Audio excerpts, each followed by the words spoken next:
Do you have a recurring headache, maybe jaw pain, or hear clicking sounds when you take a bite of food? If you do, you may have a disorder called TMJ. And here to fill us in on a possible solution is cosmetic surgeon Dr. Alex Rivkin, as well as Suzanne. And Suzanne suffers from TMJ. Welcome to you both. Thank you. Thank you. Hello, welcome back. Thanks. Pleasure to be here. You know, and TMJ, either an acute or chronic inflammation of your temporomandibular joint, is such a common problem. Over 35 million people have this condition. Second leading cause of musculoskeletal problems, secondary to back pain. Yeah, it's of 75% of people in the United States at some point in their lives are going to have symptoms of this syndrome. I want you to take a look to see what goes on with TMJ problems. And for a lot of people, it starts with grinding of the teeth. It's the use of that muscle, that masseter muscle, that has an effect on our jaw joint to cause difficulty opening your mouth, chewing, and pain. So what kind of symptoms were you having, Suzanne? Well, I do a lot of clenching and thrusting in my jaw to breathe because I have sleep apnea. So for me, it just manifests in like throbbing pain right along here. I can't sleep. I wake up, you know, completely like I haven't slept at all, and intense pain. Like it just radiates from right through this area up right to the temples and right the back of my neck. Everything gets pulled out of whack, and it's just, it's a pretty constant. debilitating condition. It's very debilitating. What kind of things did you try to make yourself feel better? How long is the show? I've tried everything from acupuncture, antidepressants, chiropractic, where they stick like their fingers in your mouth and pull. I've done night guards with the dentist.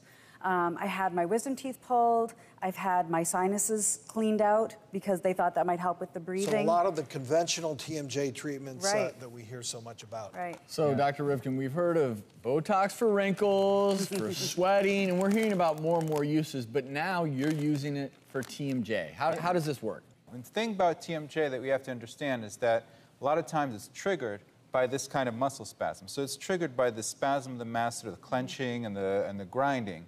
And that's a lot of times a stress response. It's just a bad habit that people get into, and they grind. And where Botox comes in is that it weakens that muscle. And when it weakens the muscle, you stop the grinding, you stop that spasm, and the pain just goes away. It's great.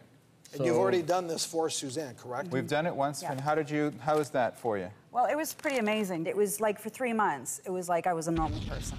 So are you ready for your second treatment? Woohoo! Let's Because go. Botox really does only last for 3-4 months, so you're going to get repeated treatments. So why don't we gear up for this repeated treatment?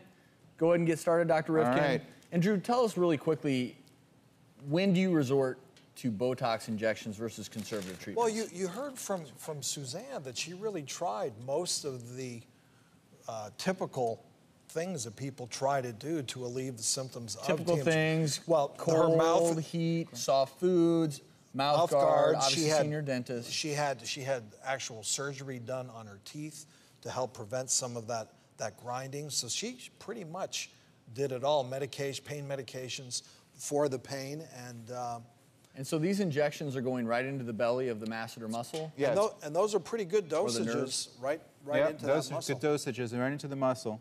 And a lot of times, the interesting thing about it is that you can do this treatment a few times, and it can break the habit. For a lot of people, they just need a few of these treatments. It's not something that they need It'll to do sort of all like the time. break the cycle Yeah. of that trigger mechanism. Exactly. This actually can have a change, too, on your appearance. This is something that's much more common in women than in men, 4 times more common in general. And so a lot of times, women will come in and they'll have that kind of well-developed muscle. And they'll come in and it's square. And a square is kind of a masculinizing appearance to someone's face.